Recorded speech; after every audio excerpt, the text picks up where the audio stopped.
高雄这边帮李梅珍站台，你觉得对李梅珍的选情有加分吗？尊重好不好？他们选举有他们的考量，这个我们尊重。好，谢谢大家，谢谢。不会选就不会选。那下午被柯文哲声说民进党很会选就很会选，请问候选人的看法？我想从过去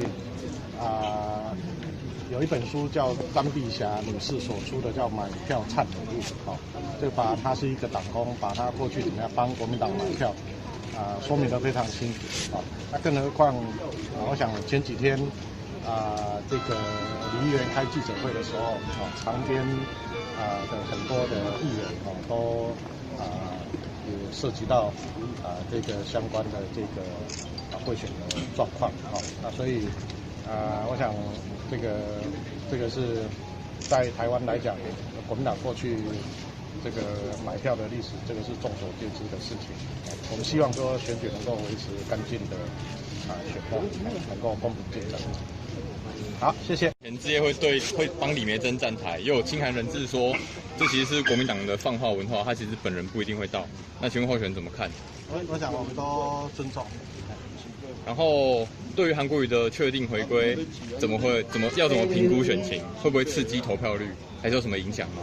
我想选情的评估这个可能李议员那边有他们的一些考量不过我想6月6号罢韩的投票的结果肯定是非常清楚那大家认为说应该要换一个新的市长来让高雄大步迈进，这个是市民的一个选择，所以才会有8月15号的投票。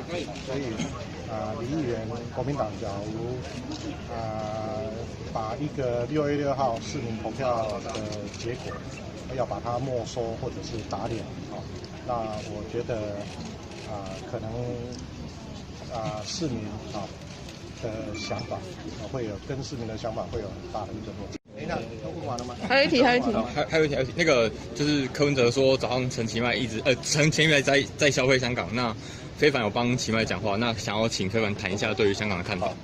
我想我对于这个柯市长的废话，其实我已经觉得越来越失去耐心了。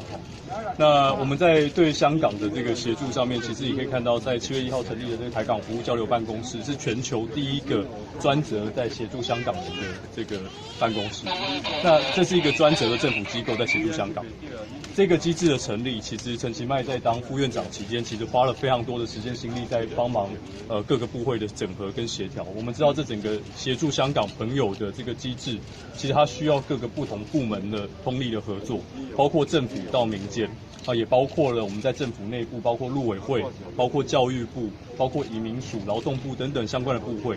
那这些部门的整合跟沟通，其实当时候在这个其迈当副院长的时候，其实就是花了非常多时间心力。为什么会知道这件事情？因为我当时候跟其迈副院长一起在做这件事情，那也一起在帮很多香港朋友解决他们来到台湾可能会面对到不管是生活上面、就学、就业可能面对到的各种问题。所以我想我还是要再重申那一句话，协助香港朋友这件事情，其实政府一直都在做。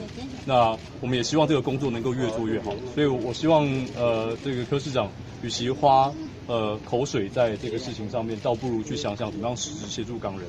那我想政府对香港朋友的帮助已经非常非常的具体。好，谢谢。